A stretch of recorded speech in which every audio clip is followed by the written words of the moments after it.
Hello, YouTubers, friends, compatriots, bootlicker shills, Dutch lace hers, peasants, vassals, and bootlicker shills, Dutch lace hers, peasants, vassals, meat sacks in Syria.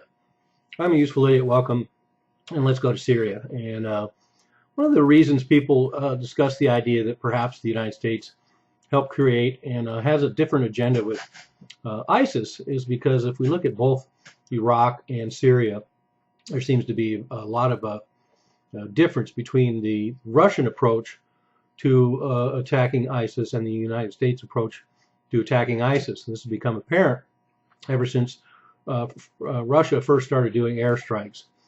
And one can't argue with the reasoning too much, particularly when you see some of the figures that have come out recently. And granted, this is the couple of weeks prior to this so-called ceasefire that's going to go on. And I think the statistics generally can be considered reliable just for the fact that we have these massive battlefield gains by Russian combined Russian and Syrian forces in Syria, particularly pushing on to Aleppo. And you can compare this to the U.S. effort not only in Syria but in Iraq.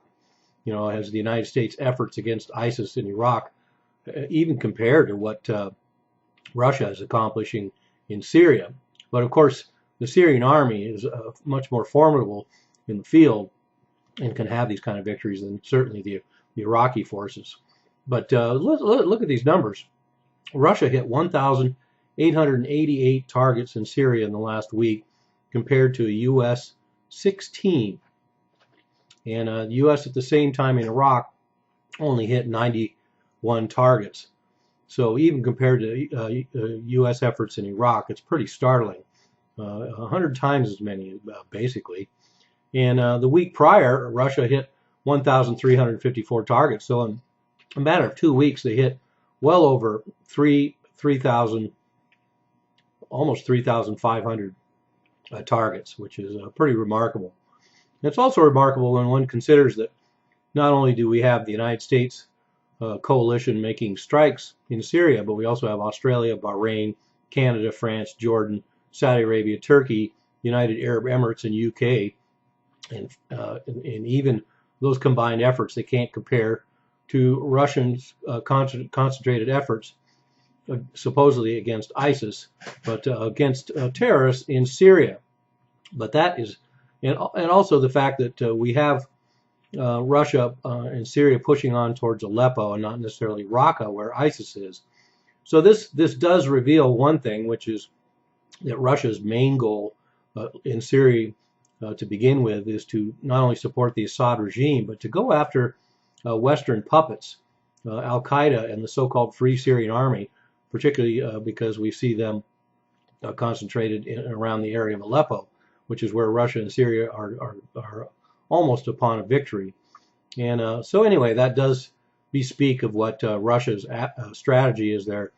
They'll go after ISIS targets, but for the time being, they're using this situation in order to go after Al-Qaeda and al-Nusra Front and the Free Syrian Army, as one would not be surprised. So we have the United States going after ISIS and not very much. So that's probably one of the reasons why ISIS is still surviving fairly well in Syria in spite of Russian efforts, because both Russia and the U.S. seem to be going light on them for now. But anyway, that's kind of interesting that we have this situation there. And then, like I say, we have these forces going after Aleppo and not Raqqa. And the United States and Turkey seem to be more concerned with Aleppo than Raqqa as well. So unfortunately, this only feeds into, like I say, the basic idea that the United States is supporting and fomenting and using ISIS as an agent in that region. And if there's any other theories as to why this would be, well, maybe I'll discuss those some other time, or watch somebody else's video about it. I'm a useful idiot. Don't you be one too.